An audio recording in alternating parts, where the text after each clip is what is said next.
ಜಾಜಿ ಅವರೇ, ಆಕಾಶ ತಲೆ ಮೇಲೆ ಬಿದ್ದ ಕೂತಿದ್ದೀರಾ?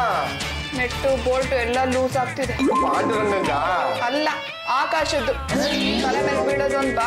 ಯಾಕತ್ಗೆ ಇಷ್ಟೊಂದು ಬೇಜಾರು? ಹೋಗ ಕಣಿ ಕೇಳ. ಬಾರ, ಇವತ್ತೇನು ಬಿಡ್ಲಿಲ್ಲಪ್ಪ. ಯಾಕೆ ಜಾಜಿ ಎಲ್ರ ಮೇಲೂ ರೇಗಾಡ್ತಾ ಇದೀಯಾ? ಏನೋ ಯೋಚನೆ ಬೇರೆ ಮಾಡ್ತಿದ್ಯಾ? ಏನು ನಂಗಾದ್ರೂ ಹೇಳ್ಬಾರ್ದಾ? ನನ್ ದುಃಖನ್ ಯಾರು ಅರ್ಥ ಮಾಡ್ಕೊಳಲ್ಲ ಕಣೆ. ಮಕ್ಳಾಗಿಲ್ಲ ಅಂತ ಚಿಂತೆನಾ? ಅಯ್ಯೋ, ನೆಟ್ಟಗ್ ಸಂಸಾರ ನಡೆದ್ರೆ ಅಲ್ವಾ ಮಕ್ಳಾಗೋದು. ನನ್ ಗಂಡ ನನ್ ಜೊತೆ ಎಲ್ಲೂ ಬರೋದಿಲ್ಲ, ಅವರು ಎಲ್ಲೂ ಕರ್ಕೊಂಡು ಹೋಗೋದಿಲ್ಲ. ಈ ದೊಡ್ಡ ಕುಟುಂಬದ ಹಣೆ ಬರನೇ ಇಷ್ಟು. ಹೌದು, ಹೊಳೆನಲ್ಲಿ ಹುಣಸೆ ಹಣ್ಣು ಕಿವುಚ್ದಂಗೆ ಎಲ್ಲ ಹಂಚೋಗ್ತಾ ಇದೆ. ನಮ್ ಕುಟುಂಬನೂ ಒಂದ್ ಕಾಲಕ್ಕೆ ಹೀಗೆ ಇತ್ತು. ಗಂಡನ್ ಮಾತಾಡ್ಸಕ್ಕೆ ಅಪಾಯಿಂಟ್ಮೆಂಟ್ ತಗೊಳ್ತಿದ್ದೆ, ಲವ್ ಮಾಡೋದಕ್ಕೆ ಅಪ್ಲಿಕೇಶನ್ ಹಾಕೋತಿದ್ದೆ. ಹೌದಾ? ಮತ್ತೆ ಹೇಗ್ ಸರಿ ಮಾಡ್ದೆ? ಅತ್ತೆ ಮಾವ ನಾದ್ನಿನ ನಾರ್ತ್ ಇಂಡಿಯಾ ಟೂರ್ ಕಳಿಸ್ಬಿಟ್ಟೆ 15 ದಿವಸ. ಅವ್ರು ಬರೋಷ್ರೊಳಗಡೆ ಗಂಡನ್ ಮನ್ಸನ್ನ ಗೆದ್ಬಿಟ್ಟಿದೆ. ಗಂಡನ್ ಮನ್ಸ್ ಗೆಲ್ಬೇಕಾದ್ರೆ ಮನೆ ಖಾಲಿ ಇರ್ಬೇಕು ಅಂತನಾ? ಆಗ ಇಡೀ ಮನೆಗೆ ಗಂಡ ಹೆಂಡತಿ ಇಬ್ರೇ ಇರ್ತಾರೆ. ಹೆಂಡತಿ ಹೇಳಿದಾಗೆ ಗಂಡ ಕೇಳ್ಬೇಕು, ಹೆಂಡತಿ ಹಾಕಿದ್ದನ್ನೇ ತಿನ್ಬೇಕು. ನಮ್ಮಮ್ಮ ನನ್ಗೆ ಸಂಸಾರ ರಿಪೇರಿ ಸೂತ್ರಗಳನ್ನ ಹೇಳ್ಕೊಟ್ರು. ನಾನು ಅದನ್ನ ಫಾಲೋ ಮಾಡ್ದೆ, ಪ್ರಾಬ್ಲಮ್ ಸಾಲ್ವ್ ಮಾಡ್ಕೊಂಡೆ. ಏನೋ ಸಂಸಾರ ರಿಪೇರಿ ಸೂತ್ರಗಳ? ನಾನು ಇದ್ರವರೆಗೂ ಯಾರಿಗೂ ಅದನ್ನ ಹೇಳಿಲ್ಲ. ನೀನ್ ನನಗೆ ಕ್ಲೋಸ್ ಫ್ರೆಂಡ್ ನೋಡು, ನಾನು ನಿಂಗೆ ಹೇಳ್ತೀನಿ. ಏಕಾಂತ ಸೇವೆಯಿಂದ ಒಳ್ಳೇದಾಗುತ್ತೆ. ಬೈಲಿ. ಸೂತ್ರ ಮೊದಲೇದು ತಾಯಿ ಮಗನ ಬಾಂಧವ್ಯನ ಕೆಡಿಸೋದು. ಸೂತ್ರ ನಂಬರ್ 2 ನಾದ್ನಿಗೆ ಇರೋ ಅಧಿಕಾರ ಕಟ್ ಮಾಡೋದು. ಸೂತ್ರ ನಂಬರ್ 3 ಮನೆಯಲ್ಲಿರೋ ವೇಸ್ಟ್ ಬಾಡಿಗಳನ್ನ ಹದ್ಬಸ್ತಲ್ಲಿಡೋದು. ಸೂತ್ರ ನಂಬರ್ 4 ಕೆಲಸದವಳನ್ನ ಕೈಗೊಂಬೆ ತರ ಆಟ ಆಡ್ಸೋದು. ಸೂತ್ರ ನಂಬರ್ 5 ಗಂಡನ ಮೇಲೆ ಅತಿಯಾದ ಪ್ರೀತಿ ಇದೆ ಅಂತ ತೋರಿಸ್ಕೊಳ್ಳೋದು. ಸೂತ್ರ ನಂಬರ್ 6 ದುಃಖನ ಅಳುಮುಖ ಅಂತ ತೋರಿಸಿ ಗಂಡನ್ನ ಹದ್ಬಸ್ತಲ್ಲಿ ಇಟ್ಕೊಳ್ಳೋದು. ಪದ್ದು, ಇವತ್ತಿನ ಪೇಪರ್ಲು ಆ ಫೋನ್ ಹತ್ರ ಇದೆ ತಂದ್ಕೊಡ. ನೀವೇ ಹೋಗಿ ತಗೊಳ್ಳಿ. ಇಷ್ಟು ಮಾತ್ರ ಕೆಲಸ ಮಾಡದೇ ಇದ್ರೆ ಆ ಜಾಜಿ ಅವ್ರ ತರ ಡಬಲ್ ಸೈಜ್ ಆಗ್ಬಿಡ್ತೀರಾ. ಹೇಳಕ್ ಆಗ್ತಾ ಇಲ್ಲ ಕಣೋ, ಸೊಂಟ ನೋವ್ತಾ ಇದೆ, ತಂದ್ಕೊಡ. ಹೇಳಿ, ಈ ಮನೆ ಕೆಲಸದವಳು MSc-ಗೆ, ಅವಳಿಗೆ ಬೇರೆ ಏನ್ ಕೆಲಸ ತಂದು ಕೊಡ್ತಾಳೆ. ಇದೇ ಸರಿಯಾದ ಟೈಮ್. ಸೂತ್ರ ನಂಬರ್ 3ನ ಅಪ್ಲೈ ಮಾಡ್ತೀವಿ. ವೇಸ್ಟ್ ಬಾಡಿಗಳನ್ನ 10 ಬಸ್ತಲ್ಲಿಡೋದು. ಪದ್ದು, ಈ ಮನೆಗೆ ಹಿರಿಯರು ಯಾರೋ? ನಮ್ಮ ಅತ್ತೆಯವರು. ಅವ್ರು ಏನೋ ಮಹಾ ಕೇಳಿದ್ರು, ಒಂದು ನ್ಯೂಸ್ ಪೇಪರು. ಅದನ್ನ ತಂದ್ಕೊಡಕ್ ಆಗ್ಲಿಲ್ಲ ಅಂದ್ರೆ ನೀನ್ ಎಂತ ವೇಸ್ಟ್ ಬಾಡಿನೋ ದೊಡ್ಡ. ಯಾರು ಹೊಡೆದಿದ್ದು? ನನ್ನ ಸೊಸೆ. ನಿಮ್ಗ ನನಗಲ್ಲಮ್ಮ, ನನ್ನ ಫಲವಾಗಿ ಮಾತಾಡಿ ಪದ್ದು ಕೊಡದ್ಲು. ಪದ್ದು, ಇನ್ನೊಂದು ಸಲ ನಮ್ಮ ಅತ್ತೆಯವ್ರ ವಿಷಯದಲ್ಲಿ ಹಗುರವಾಗಿ ಮಾತಾಡಿದ್ರೆ ನಾಲ್ಗೆ ಕಿತ್ತು ನಾಯಿ ಬಿಸಾಕ್ಬಿಡ್ತೀನಿ. ಹೋಗ್ಲಿ ಬಿಡಮ್ಮ, ನಮ್ಮ ಜಗಳ ಪಾಪ ನಾಯಿಗೆ ಯಾಕೆ ಗೊತ್ತಾಗಬೇಕು? ನಾನೇ ಪೇಪರ್ ತಗೋತೀನಿ. ಹೇಳ್ಬೇಡಿ. ನೀವ್ ಯಾಕೆ ಎದ್ದು ಪೇಪರ್ ತಗೋಬೇಕು? ನಾನು ತಗೊಳ್ಳಲ್ಲಮ್ಮ. ಈ ಮನೆ ತಂದೆ ಯಾರು? ಹೊರಟೋದಲ್ಲಮ್ಮ. ತಾಯಿ ಯಾರು? ನಾನು. ಎರಡು ನೀವೇ. ಇಷ್ಟು ಕಷ್ಟಪಟ್ಟು ನಮ್ಮನ್ನೆಲ್ಲ ಕಾಪಾಡಿದ್ದೀರಾ. ನಿಮ್ಮ ಪಾದದ ಧೂಳಿಂದ ಈ ಮನೆ ನಡೀತಾ ಇರೋದು. ಈ ಧೂಳಿನ ಬಗ್ಗೆ ಇವ್ರಿಗೆ ಯಾಕಾದ್ರೂ ಗೊತ್ತಾ? ಗೊತ್ತೇನು? ಪಾದಗಳಿವೆ ಅಂತ ನನಗೇ ಗೊತ್ತಿರ್ಲಿಲ್ಲ, ಇನ್ನು ಧೂಳಿನ ಬಗ್ಗೆ ಇವನಿಗೇನು ಗೊತ್ತಾಗಬೇಕಮ್ಮ? ನಿನ್ನ ಮಾತು ಕೇಳಿ ನನಗೆ ಹಾಲು ಕುಡಿದಷ್ಟು ಸಂತೋಷ ಆಯ್ತಮ್ಮ. ಪದ್ದು, ಇನ್ನೊಂದು ಸಲ ನಮ್ಮ ಅತ್ತೆ ವಿಷಯದಲ್ಲಿ ಮರ್ಯಾದೆ ಕೊಡದೆ ಮಾತಾಡ್ತಿದ್ರೆ ನಾನ್ ಏನ್ ಮಾಡ್ತೀನೋ ನಂಗೆ ಗೊತ್ತಿಲ್ಲ. ಇವತ್ತು ಸೂರ್ಯ ಯಾವ ಕಡೆ ಹುಟ್ಟದ್ನಪ್ಪ? ಸೂರ್ಯ ದಿನ ಹುಟ್ತಾನ. ಚಾಚಿ ಆಂಟಿ ಇಷ್ಟೊಂದು ಬದಲಾಗ್ಬಿಟ್ಟಿದಾರ. ಎಮ್ಮೆ ಯಾವತ್ತಾದ್ರೂ ಹಸು ಆಗುತ್ತಾ? ಏನೋ ಗೊತ್ತಿಲ್ಲಮ್ಮ. ಚಂಪಾ, ತಿಂಡಿ ರೆಡಿನೇ? ತಿಂಡಿ ಏನೋ ರೆಡಿ ಇದೆ ಯಜಮಾನ್ರೆ, ಆದ್ರೆ ಅದನ್ನ ತಿನ್ನೋದಕ್ಕಾಗ್ಲಿ ಬಡ್ಸೋದಕ್ಕಾಗ್ಲಿ ನಂಗೆ ಮನ್ಸೇ ಬರ್ತಾ ಇಲ್ಲ. ಯಾಕೆ? ನಾನು ತಿಂಡಿ ತಿಂದಿಲ್ಲ ಅಂತ? ಹಾಗೇನೂ ಇಲ್ಲ ಯಜಮಾನ್ರೆ, ಪಾಪ ಜಾಜಿ ಆಂಟಿ ಬೆಳಗ್ಗೆಯಿಂದ ಒಂದ್ ತೊಟ್ಟು ನೀರು ಕುಡ್ದಿಲ್ಲ ಗೊತ್ತಾ? ಮೊನ್ನೆ ನಾನು ಮೈ ಕರ್ಸೋದಕ್ಕೆ ಉಪವಾಸ ಮಾಡಿ ಅಂತ ಬೈದಿದ್ದೆ. ನೀವು ಜಾಜಿ ಆಂಟಿನ ಬೈದಿದ್ರ? ಹಾಗಂತ ಕೇಳ್ಕೊಂಡಿದ್ದೆ. ಅದೇ ಮತ್ತೆ ಹಂಗ ಹೇಳಿ. ಆದ್ರೆ ಇಷ್ಟು ಬೇಗ ಕಾರ್ಯಗತಕ್ಕೆ ತರ್ತಾರೆ ಅಂತ ನನಗೆ ಗೊತ್ತಿರ್ಲಿಲ್ಲ ನೋಡು. ಆದ್ರೆ ಅದು ಉಪವಾಸ ಅಲ್ಲ ಯಜಮಾನ್ರೆ, ಪಾಪ ಏನೋ ತುಂಬಾ ಬೇಜಾರ್ ಮಾಡ್ಕೊಂತಿದ್ದಾರೆ. ನೀವ್ ಹೋಗಿ ನೈಸಾಗಿ ಸಮಾಧಾನ ಮಾಡ್ಬಾರ್ದಾ? ಎಲ್ಲ ಚಂಪಾ, ಏನು ಇವತ್ತು ಇದ್ದಕ್ಕಿದ್ದ ಹಾಗೇನೆ ಜಾಜಿ ಮೇಡಮ್ ಅವ್ರನ್ನ ಇಷ್ಟೊಂದು ವಹಿಸ್ಕೊಂಡು ಮಾತಾಡ್ತಾ ಇದೆಯಲ್ಲ, ಅದಕ್ಕೆ ಕಾರಣ?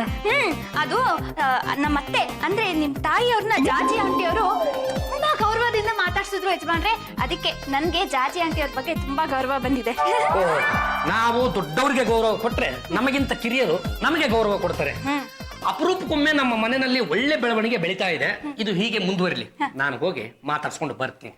ಹೋಗ್ಬಿಟ್ಟು ಸಮಾಧಾನ ಮಾಡ್ಬಿಟ್ಟು ಅಡ್ಗೆ ಮನೆಗೆ ಬನ್ನಿ, ನಾವಿಬ್ರು ತಿಂಡಿನ ಒಂದೇ ತಟ್ಟೆಲ್ ತಿನ್ನೋಣ.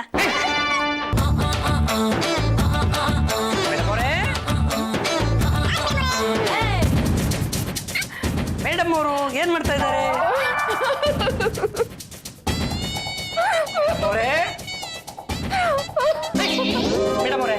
ಯಾತ ಕಳ್ತಾ ಇದ್ರ ನನ್ ಕಡೆ ತಿರುಗಿ. ಇಲ್ಲಪ್ಪ ನಾನು ಅಳ್ತಾ ಇಲ್ಲ. ಬೆಳಗ್ಗೆಯಿಂದ ಒಂದು ತೊಟ್ಟು ನೀರು ಕುಡಿದಿಲ್ ಬರ್ತೇನೆ ನನ್ನ ಕಡೆ ತಿರುಗಿ. ಯಾರ ಹೇಳಿದ್ದು? ಚಂಪನೆ ಕೇಳಿ ನಾನು ಇಷ್ಟು ತಿಂಡಿ ತಿಂದಿದ್ದೀನಿ. ನನ್ನ ಹತ್ರನೇ ಸುಳ್ಳು ಹೇಳ್ತೀರಾ? ತಿರುಗಿಪ್ಪ. ಆಮೇಲೆ ತಿರುಗ್ತೀನ್ರಿ. ಅಯ್ಯ ತಿರುಗೆ. ರೀ ನನ್ನ ಏಕೋಚದಲ್ಲಿ ಕರೆದು ಬಿಟ್ರಲ್ಲ, ನಂಗೆ ಎಷ್ಟು ಸಂತೋಷ ಆಗ್ತಿದೆ. ಜೊತೆಗೆ ಸಮಾಧಾನನೂ ಆಗಿರ್ಬೇಕಲ್ವಾ? ಇಲ್ಲ ರೀ, ನಿಮ್ಮನ್ನ ಕೇಳ್ದೆ ನಾನೊಂದು ತಪ್ಪು ಮಾಡ್ಬಿಟ್ಟಿದ್ದೀನಿ. ಮೇಡಮ್ ನೀವು ಏನ್ ತಪ್ಪು ಮಾಡಿದ್ರಿ? ಅದು ಪದ್ದು ಅತ್ತೆಯವ್ರಿಗೆ ಮರ್ಯಾದೆ ಕೊಡದೆ ಮಾತಾಡ್ಸ್ಬಿಟ್ಟ. ಅದಕ್ಕೆ ಕೋಪ ಬಂದು ಅವನ್ ಕೆನ್ನೆಗೆ ನನ್ಗೆ ಯಾಕ್ರಿ ಹೊಡೆದ್ರೆ? ಸಾರಿ ರೀ, ಅದು ಪದ್ದುಗೆ ಹೇಗ್ ಹೊಡ್ದೆ ಅಂತ ಸ್ಯಾಂಪಲ್ ತೋರಿಸ್ದೆ ಅಷ್ಟೇ. ಮುಂದೆ ಏನ್ ಮಾಡ್ಬೇಕು ಅಂತ ಇದ್ದೀರಾ? ರೀ, ಅತ್ತೆಯವ್ರ ಮನ್ಸಿಗೆ ತುಂಬಾ ಬೇಜಾರಾಗಿದೆ. ವಯಸ್ಸಾದವ್ರಿಗೆ ಕಾಶಿ ರಾಮೇಶ್ವರ ಎಲ್ಲ ನೋಡ್ಬೇಕು ಅಂತ ಆಸೆ ಇರುತ್ತೆ. ನಾವ್ ಯಾವತ್ತಾದ್ರೂ ಅವ್ರನ್ನ ಕಳಿಸ್ಕೊಟ್ಟಿದೀವ? ಈ ಸಲ ಅವ್ರನ್ನ ಕಾಶಿ ಕಳ್ಸೋಣ. ವಾಪಸ್ ಬರ್ತಿದ್ದಾಗೆ ರಾಮೇಶ್ವರಕ್ಕೂ ಕಳಿಸ್ಬಿಡೋಣ. ಮೇಡಮ್ ಅವರೇ, ತಾವು ನಮ್ಮ ಮಾತೃಶ್ರೀಯವ್ರ ಬಗ್ಗೆ ಈ ತರಹದ ಮಾತುಗಳನ್ನು ಹೇಳ್ತಾ ಇದ್ದೀರಾ? ನಿಮಗವರು ಮಾತೃಶ್ರೀ ಆದ್ಮೇಲೆ ನನಗೂ ಮಾತೃಶ್ರೀನೇ. ಅವರ ಪಾದದ ಧೂಳಿನ ಬಲದಿಂದಲೇ ಈ ಮನೆ ನಡ್ಕೊಂಡು ಹೋಗ್ತಾ ಇರೋದು. ಕೈ ಕಮಲವಾಯಿತು, ಕಮಲ ಕೈ ಆಯಿತು. ಏನ್ರಿ ಇದು? ಸರ್ಕಾರನೇ ಉಲ್ಟಾ ಹೊಡಿತಾ ಇದೆ. ಅವರು ನನಗೆ ಅತ್ತೆ ಅಲ್ಲ ರೀ, ಅಮ್ಮ. ಅಮ್ಮ ರೀ, ಅಮ್ಮ.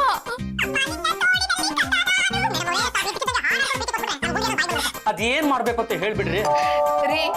ಆದಷ್ಟು ಬೇಗ ನಿಮ್ ತಾಯಿನ, ಅಲ್ಲ ನನ್ನ ತಾಯಿನ ಕಳಿಸ್ಕೊಟ್ಬಿಡ್ರಿ. ಕಾಶಿ ಕಳಿಸ್ಕೊಟ್ಬಿಡಿ. ಅಲ್ಲಿವರೆಗೂ ನಾನು ಊಟನೂ ಮಾಡಲ್ಲ, ನೀರು ಕುಡಿಯಲ್ಲ. ನನಗೆ ಯಾಕೋ ಕಾಶಿ, ನನಗೆ ಯಾಕೋ ರಾಮೇಶ್ವರ. ಮನೆ ಕಾಶಿ, ಮನೆಯೇ ಸ್ವರ್ಗ ಅಂತ ಎಲ್ಲವೂ ಇಲ್ಲೇ ನಡೀತಾ ಇದೆಯಲ್ಲ. ಅದು ಹಾಗಲ್ಲ ಮಾತೃಶ್ರೀ ಅವರೇ. ವಯಸ್ಸಾದ ಮೇಲೆ ಅಂತ ಜಾಗಗಳಿಗೆಲ್ಲ ಹೋಗ್ಬೇಕು ಅಂತ ಜಮಖಂಡಿ ಪುರಾಣನೇ ಹೇಳುತ್ತೆ ಅಲ್ವಾ? ನಾನು ಕಾಶಿಗೆ ಹೋಗ್ಲೇಬೇಕಾ? ಅಯ್ಯೋ ಇಲ್ಲಪ್ಪ, ನಾನು ಮನೆ ಬಿಟ್ಟು ಎಲ್ಲೂ ಹೋಗಲ್ಲ. ಚಂಪಾ, ಮಾತೃಶ್ರೀ ಅವ್ರನ್ನ ಒಪ್ಸೋ ಜವಾಬ್ದಾರಿ ನಿಂದು.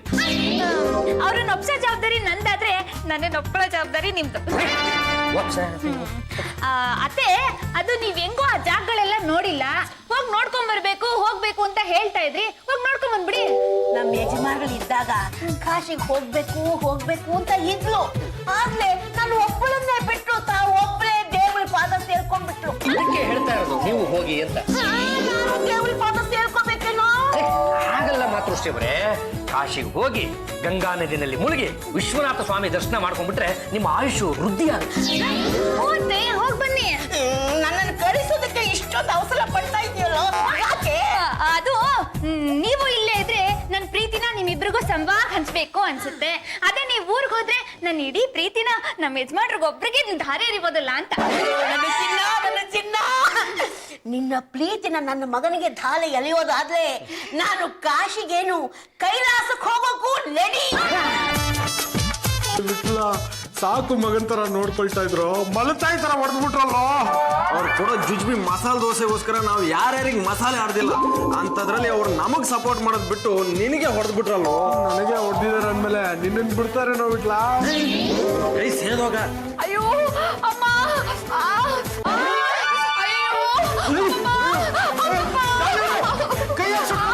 ಅಯ್ಯೋ ಪದ್ದು, ಎಷ್ಟು ಒಳ್ಳೆಯವನು. ನಿನ್ನ ಮನಸ್ಸು ಮಗುವಿನ ಹಾಗೆ. ಆದ್ರೆ ನಾನು ಈ ಪಾಪಿ ಕೈಗಳಿಂದ ನಿನ್ನ ಹೊಡೆದ್ಬಿಟ್ಟಲ್ಲ, ಅದಕ್ಕೆ ಈ ಕೈಗೆ ಸರಿಯಾದ ಶಿಕ್ಷೆ ಕೊಡ್ತಿದ್ರಿ.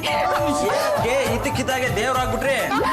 ಬಿಡ್ಲ, ನನ್ನ ಮಾತು ಹೊರಟಿರ್ಬೋದು, ನನ್ನ ಕೈಯು ಹೊರಟಿರ್ಬೋದು, ಆದ್ರೆ ಮನಸ್ಸು ಮೃದು ಅಂತ ಯಾಕೋ ಯಾರು ಅರ್ಥ ಮಾಡ್ಕೊತಾ ಇಲ್ಲ. ಜಾಜಿಯವರೇ, ನೀವು ಬೇಜಾರು ಮಾಡ್ಕೊಬಿಡಿ. ದೊಡ್ಡವರು ಒಂದೇಟ್ ಹಾಕಿದ್ರೆ ನನ್ಗೇನು ಬೇಜಾರಾಗಲ್ಲ, ಸ್ವಲ್ಪ ನೋವಾಯ್ತಷ್ಟೇ. ಆದ್ರೆ ಎಲ್ರು ಮುಂದೆ ನಿನ್ಗೆ ಹೊಡಿಬಾರ್ದಾಗಿತ್ತು ಕೊಡೋ. ಅದ್ಕೆ ಹೇಗ್ ಹೊಡೆದ್ರಿ? ನನಗೆ ಕೋಪ ಬಂತು, ಮುಷ್ಟಿನ ಬಿಗಿ ಹಿಡಿದೆ, ಕೈ ಹೀಗೆ ಎತ್ತಿ ಮತ್ತೆ ಹೊಡಿತಾ ಇದ್ದೀರಾ? ಮತ್ತೆ ಹೊಡಿತಾ. ನಾನು ಹೇಳಿಲ್ವಾ, ಅದಕ್ಕೆ ಈ ಪಾಪಿ ಕೈಗೆ ನಾನು ಶಿಕ್ಷೆ ಕೊಡ್ಬೇಕು. ಜಾಜಿಯವರೇ, ನೀವು ಇದೇ ಅಮೃತ ಹಸ್ತದಿಂದ ನಮ್ಗೆ ಮಸಾಲೆ ದೋಸೆಗೆ ದುಡ್ಡು ಕೊಡ್ಬೇಕಲ್ವಾ? ಹಾಗಾಗ್ಬೇಕು ಅಂದ್ರೆ ನೀನ್ ನನ್ನೊಂದ್ ಮಾತು ತಡ್ಸ್ಕೊಡ್ಬೇಕು. ಏನ್ ಮಾಡ್ಬೇಕು ಹೇಳಿ ಜಾಜಿಯವರೇ? ಈ ಮನೇಲಿ ಎಲ್ರಿಗೂ ಮದ್ವೆ ಆಗಿದೆ, ನನ್ಗೊಬ್ಬರಿಗೆ ಮದ್ವೆ ಆಗಿಲ್ಲ. ಇದು ಅನ್ಯಾಯ. ಆದಷ್ಟು ಬೇಗ ನಿನ್ಗೊಂದ್ ಮದ್ವೆ ಮಾಡಿ ನಿನ್ ಜೀವನಕ್ಕೆ ಒಂದು ದಾರಿ ತೋರಿಸ್ಬೇಕು ಅನ್ನೋದೇ ನನ್ನ ಆಸೆ ಕಣೋ. ಯಾವ್ದಾದ್ರು ಹುಡುಗಿ ಸಿಕ್ಕಿದ್ರು ಪರವಾಗಿಲ್ಲ, ಒಟ್ಟಿನಲ್ಲಿ ಅವ್ರ ಹುಡುಗಿ ಆಗಿರ್ಬೇಕಷ್ಟೇ. ನೋಡ್ತಾ ಇರಿ ಜಾಜಿಯವರೇ, ಒಂದು ವಾರದಲ್ಲಿ ನನಗೆ ಇಷ್ಟ ಆಗೋ ಹುಡುಗಿನ ಪಟಾಯಿಸ್ಬಿಡ್ತೀನಿ. ಈ ವಿಷಯ ನಮ್ಮಲ್ಲೇ ಇರ್ಬೇಕು, ಬೇರೆ ಯಾರಿಗೂ ಗೊತ್ತಾಗ್ಬಾರ್ದು. ತಗೋ, ಈಗಿಂದೀಗ್ಲೇ ಮನೆ ಬಿಟ್ಟು ಹೊರಡು. ಯಾವ್ದಾದ್ರು ಒಳ್ಳೆ ಹುಡುಗಿ ನೋಡು, ಮಾತಾಡ್ಸು, ಪ್ರೀತಿ ಮಾಡು, ಮದ್ವೆ ಆಗು. ಸಾಧ್ಯ ಆದ್ರೆ ನಮ್ ವಿಟಲ್ ಹಾಗೆ ಅಲ್ಲೇ ಮನೆ ಅಲ್ಲಿನಾಗ ಇದ್ಬಿಡು. ತಲೆ ಬಚ್ಕೊಳ್ಳೋ ಪೌಡ್ರ್ ಹಾಕೊಳ್ಳೋ ಬರ್ದಿದ್ರು ದುಯ್ಯಿಟ್ಟು ಹೊಡ್ಕೊಳ್ಳೋ. ಮೆತ್ತಿಗೆ ಪಲ್ಲು ಮೀಸೆ ಉದುರೋಗ್ಬಿಟ್ರೆ ಕಷ್ಟ. ಅಂಟಿಸ್ಕೊಂಡಿರೋದಾ?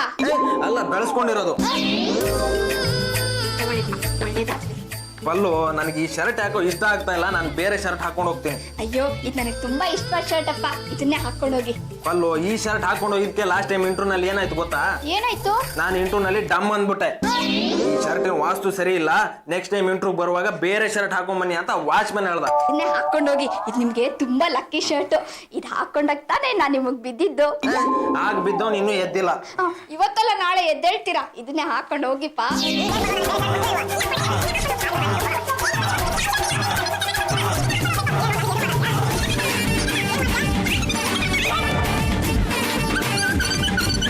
ನೋಡಿದ್ರ ಒಳ್ಳೆ ನಾಯಿ ಬೆಕ್ಕುಗಳ ತರ ಕಿತ್ತಾಡ್ತಾ ಇದಾವೆ. ಅಲ್ಲ, ಒಂದು ಶರ್ಟ್ಗೋಸ್ಕರ ಇವರಿಬ್ರು ಯಾಕೆ ಹಿಂಗೆ ಕಿತ್ತಾಡ್ಬೇಕು? ಇಂಟ್ರಿಗೆ ಹೋಗೋವಾಗ ಯಾವ ಶರ್ಟ್ ಹಾಕೊಂಡು ಹೋದ್ರೆ ಏನಂತೆ? ಅದೇ ಮತ್ತೆ.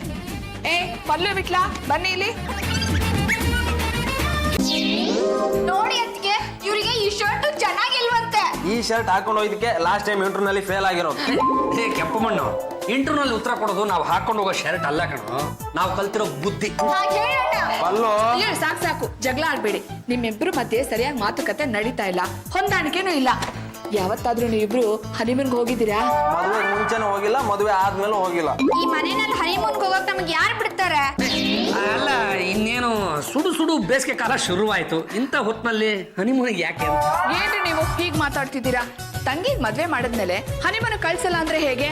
ಅದು ತವ್ರ ಮನೆಯವ್ರ ಜವಾಬ್ದಾರಿ. ಅಂದ್ರೆ ಒಂದು ಮಗು ಆಗೋವರೆಗೂ ತವ್ರ ಮನೆಯವರು ಫಾಲೋ ಅಪ್ ಮಾಡ್ಬೇಕು.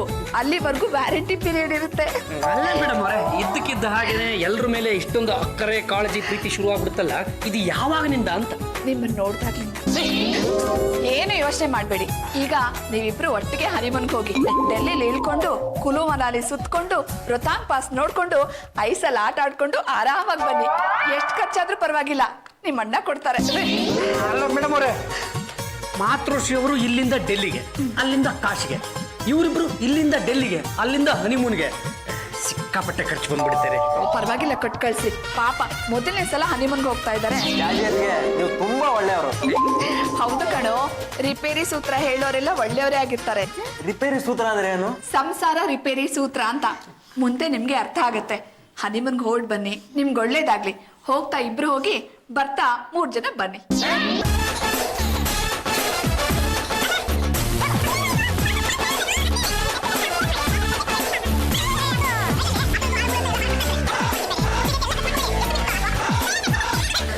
ರೈಲ್ ಕೂಗೋ ಸದ್ ಕೇಳ್ತಾ ಇದೆ, ಬೇಗ ಹೊರಡಿ, ಹೊತ್ತಾಯ್ತು.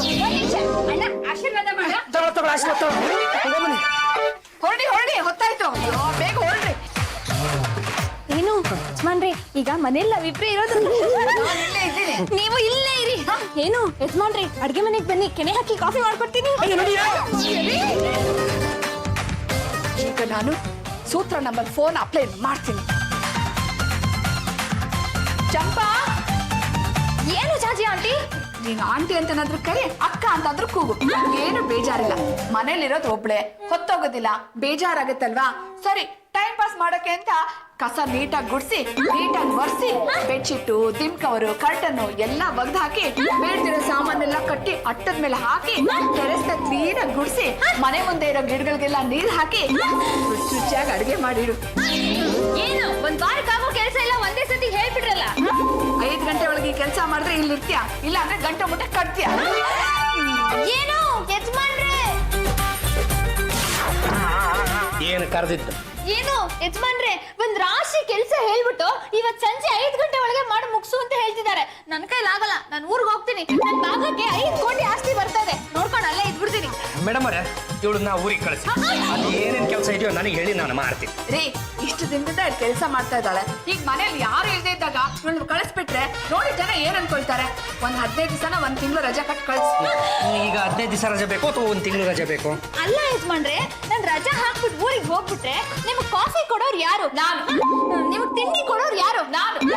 ನಿಮಗೆ ಟಾಟಾ ಮಾಡೋರು ಯಾರು? ನಾನ್ ಮಾಡ್ತೀನಿ, ಹೋಗಿ.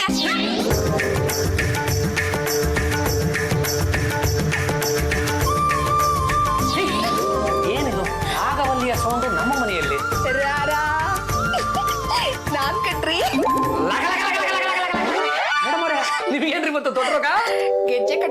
ಗಂಡನ್ ಗಮನ ಸೆಳಿಬಹುದು ಅಂದ್ರು, ಅದಕ್ಕೆ ಕಟ್ಕೊಂಡೆ. ಹೇಗಿದೆ?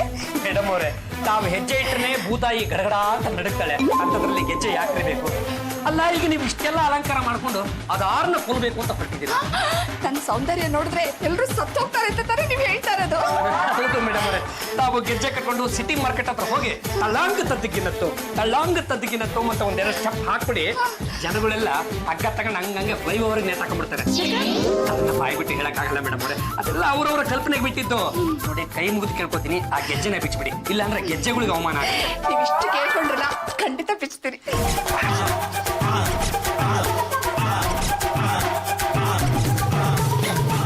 ರೀ, ಈಗ ಮುಂದಿನ ಪ್ರೋಗ್ರಾಮ್ ಏನು ಗೊತ್ತಾ? ನನಗೇನೋ ಗೊತ್ತಿಲ್ಲಪ್ಪ. ಈ ಇಡೀ ಮನೆಗೆಲ್ಲ ಇರೋದು ನಾವಿಬ್ರೇ. ಹಾಗೆ ಒಂದು ಡೇಟ್. ರೀ, ಮದ್ವೆ ಆದಾಗ್ಲಿಂದ ನನ್ಗೆ ಈ ರೀತಿ ಏಕಾಂತ ಸಿಕ್ಕೇ ಇರ್ಲಿಲ್ಲ ಅಲ್ವಾ ಕಾಂತ? ಐ ಡೋಂಟ್ ಲೈಕ್ ಇಟ್ ಕಾಂತ. ನಾವೀಗ ಮೈಸೂರಿಗೆ ಹೊರಟಿದೀವಿ, ಯಾರು ಡಿಸ್ಟರ್ಬ್ ಮಾಡಬೇಡಿ.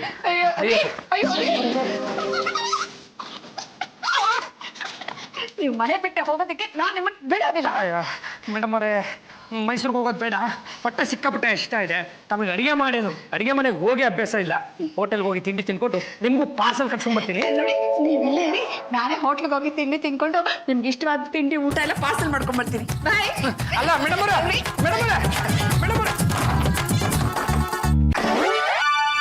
ಹಾಯ್ ಜೇಜಿ. ಅರೆ ಕಾವ್ಯ, ನಿನ್ಗೆ ಫೋನ್ ಮಾಡಿ ಅನ್ಕೊಂಡಿದ್ದೆ. ಎಲ್ಲ ಹೇಗೆ ನಡೀತಿದೆ? ನಮ್ಮ ಅತ್ತೆನ ಕಾಶಿ ಕಳಿಸ್ಬಿಟ್ಟೆ.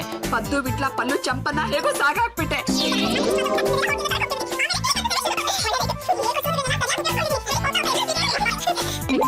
ಏಕಂತ ಸೇವನ ಹಾಗಂದ್ರೆ ಏನು? ಏನಾದ್ರೂ ಏನು, ಯಾವುದೇ ಕಾರಣಕ್ಕೂ ನಾನು ಇದಕ್ಕೆ ಬಲಿಯಾಗಬಾರ್ದು. ಹೇಗಿದ್ರಿಂದ ತಪ್ಪಿಸ್ಕೊಳ್ಳೋದು?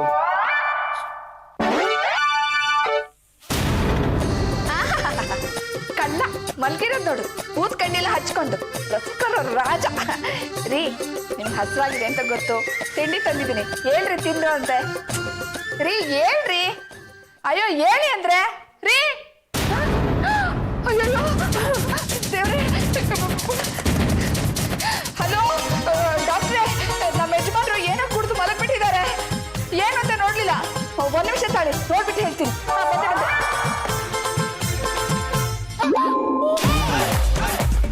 ಡಾಕ್ಟ್ರೇ, ಪಾಯ್ಸನ್ ಕುಡ್ದಿದ್ದಾರೆ. ಹೇಗಾದ್ರೂ ಮಾಡಿ ನನ್ನ ಗಂಡನ ಉಳಿಸ್ಕೊಡಿ ಡಾಕ್ಟ್ರೇ, ಬೇಗ ಬನ್ನಿ ಡಾಕ್ಟ್ರೇ.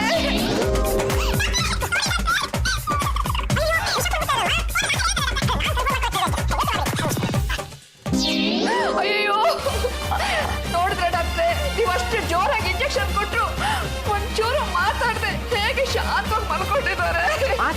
ಮಾತಾಡ್ತಾರೆ, ಸ್ವಲ್ಪ ಲೇಟ್ ಆಗುತ್ತೆ, ಬೇಗ ಎಲ್ಲರನ್ನು ಕರೆಸ್ಬಿಡಿ. ಹೇಳ್ ಕಳ್ಸೋದಾಗತ್ತೆ, ಮೊದ್ಲು ಅವ್ರ ಹೊಟ್ಟೆ ಕ್ಲೀನ್ ಮಾಡಿ ಡಾಕ್ಟ್ರೇ. ಅಯ್ಯಯ್ಯೋ, ಈ ಬಾಡಿನ ಕದಲಿಸ್ಲೇಬಾರ್ದು. ಈಗ ಬಕೆಟ್ ನೀರೊಳಗೆ ಒಂದು ಸೋಪ್ ಹಾಕಿದ್ರೆ ನೀರು ಕಾಣುತ್ತೆ, ಸೋಪು ಕಾಣುತ್ತೆ. ಒಂದ್ ವೇಳೆ ನೀವೇನಾದ್ರೂ ಸೋಪ್ ತಗೊಳೋದಕ್ಕೆ ಕೈ ಹಾಕಿದ್ರೆ ಏನಾಗುತ್ತೆ? ಸೋಪಿನ ನೀರಾಗುತ್ತೆ ಅಲ್ಲ. ಹಾಗೆ ಇದು ನೋಡಿ, ಆದಷ್ಟು ಬೇಗನೆ ಎಲ್ಲರನ್ನು ಕರೆಸ್ಬಿಡಿ. ಬಾಡಿನ ಲಿಫ್ಟ್ ಮಾಡ್ಬೇಕು. ಬಾಡಿನ ಲಿಫ್ಟ್ ಮಾಡ್ಬೇಕಾ? ಹಾ, ಎಲ್ಲಾರು ಬಂದು ಮಕ ನೋಡಿದ್ಮೇಲೆ ಬಾಡಿನ ಲಿಫ್ಟ್ ಮಾಡ್ಬೇಕು. ಆಮೇಲೆ ಇದು ಇದೆಯಲ್ಲ,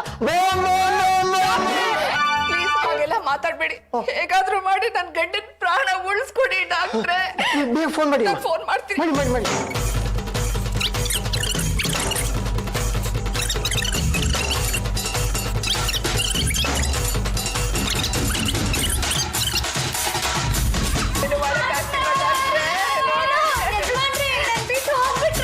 ಇವರು ನನ್ನ ಯಜಮಾನ್ರು, ನಿನ್ನ ಯಜಮಾನ್ರಲ್ಲ. ಇಟ್ಕೊಳ್ಳಿ, ದಾರಲ್ಲಿ ಬೇಡ ಅಂದೆ. ಇಟ್ಕೊಂಡಿಲ್ಲ, ನಾನು ಇವ್ರನ್ನ ಕಟ್ಕೊಂಡಿದ್ದೇನೆ. ಇನ್ನೇನು ಕಟ್ಕೊಳ್ಳೋದು, ಬಿಟ್ಟು ಹೋದ್ರಲ್ಲ. ಬಾವ, ನಮ್ಮ ಹನಿಮೂನ್ ಮುಗಿದ ಮೇಲಾದ್ರೂ ಹೋಗ್ಬಾರ್ದಾಗಿತ್ತ? ಅಯ್ಯೋ ಕಂದ, ಕೊನೆಗೂ ನೀನ್ ಹೆಂಡ್ತೀನಿ ನಾನು ನುಂಗ್ಕೊಂಡ್ ಬಿಟ್ಲಲ್ಲೋ. ಪಾಂಡುರಂಗ, ಇಷ್ಟು ಬೇಗ ಯಾಕೋ ಹೊಗೆ ಹಾಕೊಂಡೆ? ಇನ್ನೊಂದು ವರ್ಷ ಮದುವೆ ಆಗೋಂಗಿಲ್ವಲ್ಲೋ? ಮೈ ಮೇಲೆ ಬೀಳ್ಬೇಡಿ, ಬಾಡಿಗೆ ತೊಂದರೆ ಆಗುತ್ತೆ. ಕರೆಕ್ಟ್ ಆಗಿ ಹೇಳಿದ್ರಿ ಡಾಕ್ಟ್ರೆ. ಅಂದ್ರೆ ನೀನು ವಿಷ ಕುಡ್ದಿಲ್ವೇನ್ರಿ? ಅಯ್ಯೋ ಮೇಡಮ್ ಅವರೇ, ಬೆಳಗ್ಗೆಂದು ಉಪವಾಸ ಇದ್ನಲ್ವಾ, ತಲೆ ತಿರುಗಂಗಾಯ್ತು, ಅದಕ್ಕೆ ಸಕ್ಕರೆ ನೀರು ಮಾಡ್ಕೊಂಡು ಕುಡಿದ್ಬಿಟ್ಟೆ. ಡಾಕ್ಟ್ರೇ ಹಿಂಗ್ ಮಾಡಿದ್ರಿ, ನನ್ಗೆ ಎಷ್ಟು ಗಾಬರಿ ಆಯ್ತು ಗೊತ್ತಾ? ಮತ್ತಿನ್ನೇನ್ ಮೇಡಮ್ ಅವರೇ, ನನ್ನ ಜೇಬಿಂದ ದುಡ್ಡನ್ನ ಖರ್ಚು ಮಾಡಿಸಿ ಎಲ್ಲರನ್ನು ಕಾಶಿಗೆ, ರಾಮೇಶ್ವರಕ್ಕೆ, ಹನಿಮೂನಿಗೆ ಕಳಿಸಿ ನನಗದು ಏನೋ ಏಕಾಂತ ಸೇವೆ ಮಾಡ್ತೀನಿ ಅಂತ ಹೊರಟಿದ್ರಲ್ಲ, ನನಗೆ ಎಷ್ಟು ಗಾಬರಿ ಆಗೋಗಿತ್ತು ಗೊತ್ತಾ? ಆ ಸೇವೆಯಿಂದ ತಪ್ಪಿಸ್ಕೋಬೇಕು ಅಂತ ನಾನು ಡಾಕ್ಟರ್ ಸೇರ್ಕೊಂಡು ಈ ನಾಟಕ ಮಾಡಿದ್ವಿ.